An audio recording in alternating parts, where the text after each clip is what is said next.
Assalamualaikum warahmatullahi wabarakatuh. Perkenalkan, nama saya Amalian Ashifa dari kelas C1 Akuntansi dengan NPM 10221011. Di sini saya akan menjelaskan sedikit mengenai Ma'rifatul Quran. Video ini ditujukan untuk memenuhi tugas evaluasi tengah semester Pendidikan Agama Islam 5. Di dalam Ma'rifatul Quran ini ada 3 pembahasan. Yang pertama ada Ta'rifatul Quran, terus yang kedua ada Asmaul Quran, dan yang ketiga ada Mubtada al-Iman bil Quran. Yang pertama ada Ta'rifatul Quran. Ta'rifatul Quran merupakan kalamullah yang merupakan suatu mukjizat yang diturunkan kepada Nabi Muhammad SAW yang disampaikan kepada kita secara mutawatir dan membacanya bernilai ibadah. Al-Quran merupakan rujukan asal kepada risalah Islam. Yang pertama ada kalam Allah, di mana Al-Quran merupakan kalam Allah Subhanahu wa Ta'ala yang disampaikan kepada Nabi Muhammad SAW melalui perantaranya yaitu malaikat Jibril. Yang kedua ada mukjizat, di mana mukjizat ini dikatakan sebagai suatu hal luar biasa untuk membuktikan kenabian atau kerasulan seseorang disertai dengan tantangan bagi pihak yang dimusuhinya. Yang ketiga itu diturunkan ke dalam hati Nabi Muhammad SAW, di mana Al-Quran ini akan efektif memberikan manfaat kepada interaksi dengannya yang berupa interaksi qalbiyah atau hati. Selanjutnya ada Ta'rifatul Quran secara mutawatir, di mana merupakan pengetahuan yang disampaikan dengan penjagaan yang ketat dari generasi ke generasi dan diakui secara luas sebagai benar tanpa adanya keraguan. Di mana metode periwayatan Al-Quran ini ada 5 metode. Yang pertama, metode hifz atau penghafalan dalam hati. Yang kedua, perawi dan para hufaz Al-Quran di zaman Rasulullah SAW. Yang ketiga ada metode rasm atau penulisan dalam mushaf. Yang keempat ada qiraat atau pembacaan. Dan yang kelima ada tasjil atau perekaman. Selanjutnya ada pentingnya membaca Al-Quran secara mutawatir. Yang pertama ada keaslian dan kevalidan, di mana menjamin keaslian dan kevalidan teks Al-Quran ini dikarenakan dapat dilacak secara langsung hingga Rasulullah SAW. Yang kedua ada pemahaman dan konsisten, yaitu membantu meningkatkan pemahaman yang konsisten tentang ajaran Islam, menjaga kelangsungan pemahaman dari generasi ke generasi. Yang ketiga ada menghindari penyelewengan pengertian, di mana ini memastikan bahwa pesan-pesan dan nilai-nilai yang terkandung di Al-Quran itu tidak disalahartikan atau disalahgunakan. Selanjutnya ada cara membaca Al-Quran dengan cara mutawatir. Yang pertama yaitu orientasi asli, di mana membaca Al-Quran ini dalam bahasa Arab dan sesuai tajwid dan tartil yang benar. Yang kedua ada pengajaran dari ulama, di mana mengikuti pemahaman dan penjelasan ulama tentang makrom dan tafsir Al-Quran. Yang ketiga ada makna yang tidak berubah, di mana memahami dan mengaplikasikan makna yang telah diterima oleh umat Islam secara konsisten dari generasi ke generasi. Selanjutnya ada membacanya bernilai ibadah, di mana dalam membaca setiap huruf Al-Quran yang kita baca itu memiliki nilai ibadah yang tidak terhingga, dan inilah merupakan keistimewaan Al-Quran yang tidak dimiliki oleh siapapun yang ada di muka bumi. Selanjutnya ada makna ibadah dalam membaca Al-Quran. Yang pertama, kontak langsung dengan Allah, di mana bentuk ibadah yang melibatkan langsung dengan Allah Subhanahu wa Ta'ala, yaitu memperkuat ikatan antara hamba dan Sang Pencipta. Yang kedua ada bentuk suatu perhormatan, yang merupakan penghormatan kepada kitab suci Allah dan menjadikannya sebagai pedoman hidup dan sumber kebijaksanaan. Dan yang ketiga ada penyucian diri, di mana membersihkan jiwa dan pikiran, membantu memurnikan hati, serta menghilangkan penyakit rohani. Selanjutnya ada Asmaul Quran atau nama-nama Al-Quran. Yang pertama ada Alkitab atau buku, di mana Alkitab ini berarti tertulis atau yang ditulis, di mana ini tuh menunjukkan bahwa wahyu itu dirangkum dalam bentuk tulisan dan merupakan kumpulan huruf-huruf dan menggambarkan ucapan. Yang kedua ada Al-Huda atau petunjuk, Dan sesungguhnya kami tak kalah mendengar petunjuk Al-Quran, kami beriman kepadanya. Barang siapa yang beriman kepada Tuhannya, maka ia tidak takut akan pengurangan pahala dan tidak takut pula akan penambahan dosa dan kesalahan.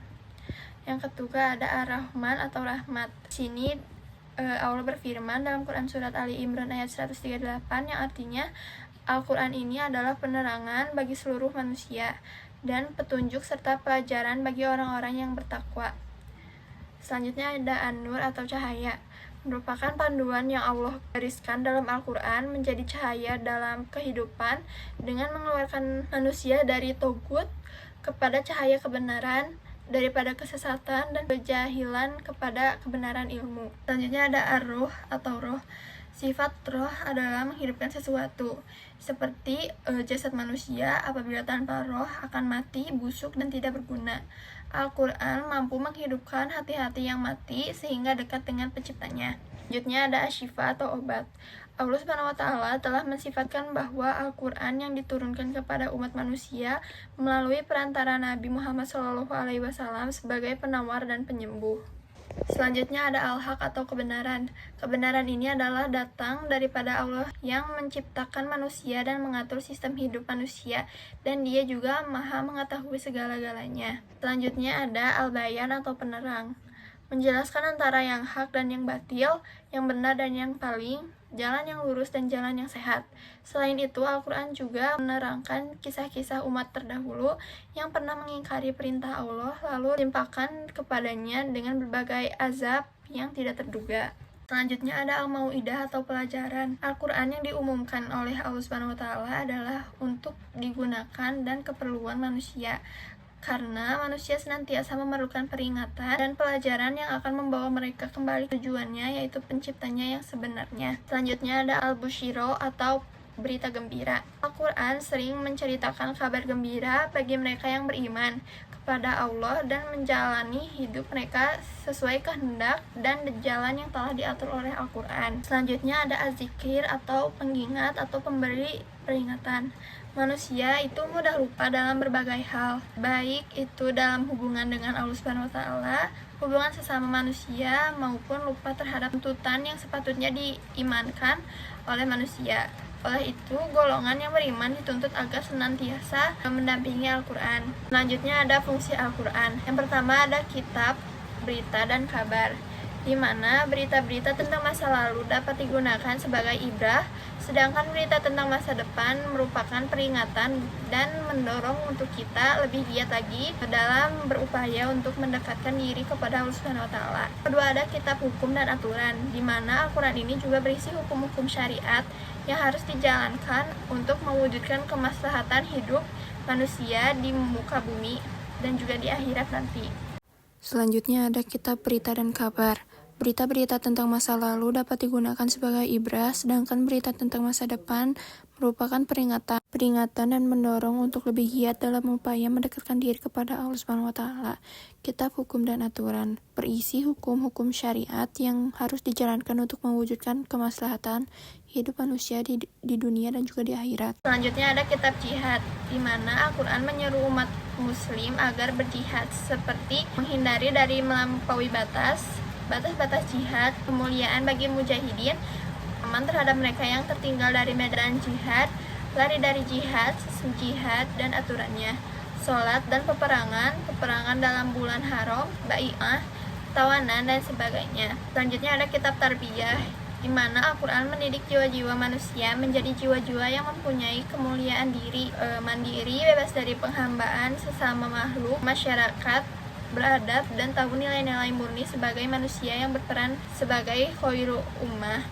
Selanjutnya ada pedoman hidup, di mana Al-Quran merupakan petunjuk, cahaya, tuntunan hidup manusia yang akan menghantarkan setiap manusia dari kegelapan menuju terang, dari jahil menuju cahaya iman, di mana pokok-pokok yang terkandung itu, yang pertama ada akidah, yang kedua ada ibadah, yang ketiga ada akhlak, dan yang keempat ada hukum.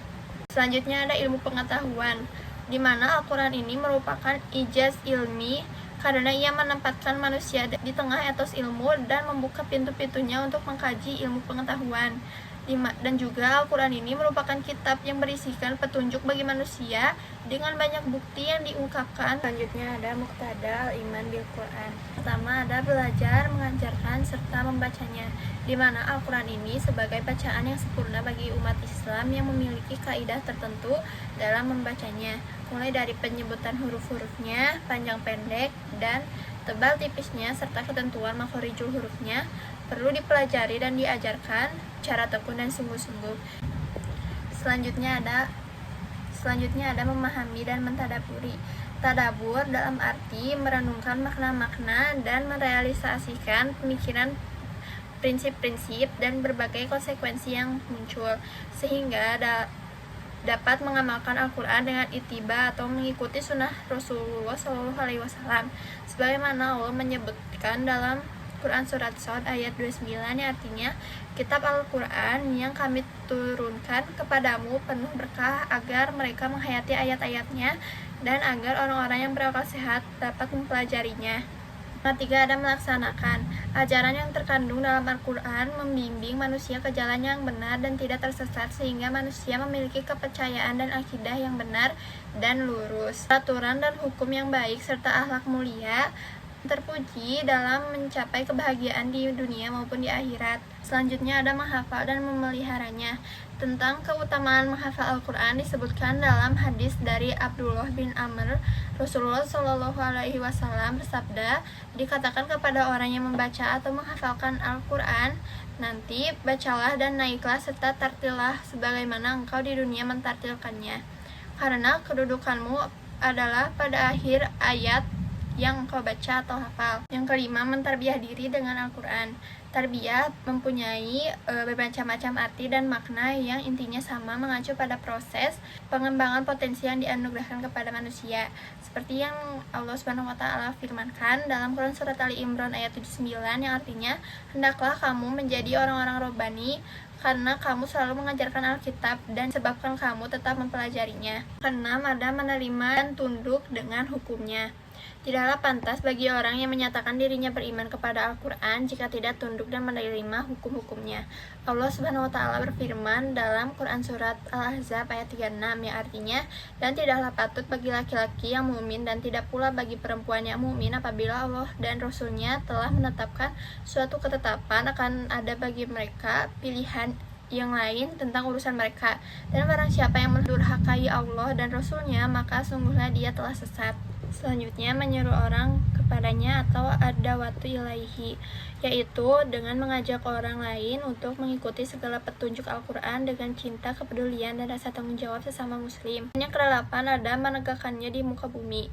Allah Subhanahu wa taala telah mensyaratkan kepada Rasulullah SAW sebagaimana telah mensyariatkan kepada rasul-rasul sebelumnya untuk menegakkan agama, di mana Allah Subhanahu wa taala berfirman dalam Quran surat Asy-Syura ayat 13 yang artinya, Dia telah mensyariatkan bagi kamu tentang agama apa yang telah diwasiatkannya kepada Nuh dan apa yang telah kami wahyukan kepadamu dan apa yang telah kami wasiatkan kepada Ibrahim, Musa, dan Isa, yaitu tegakkanlah agama dan janganlah kamu berpecah belah tentangnya. Amat berat bagi orang-orang musyrik agama yang kamu seru mereka kepadanya. Allah menarik kepada agama itu orang yang dikehendakinya dan memberi petunjuk kepada agamanya yang kembali kepadanya. Sekian dari saya, mohon maaf apabila ada kesalahan. Wassalamualaikum warahmatullahi wabarakatuh.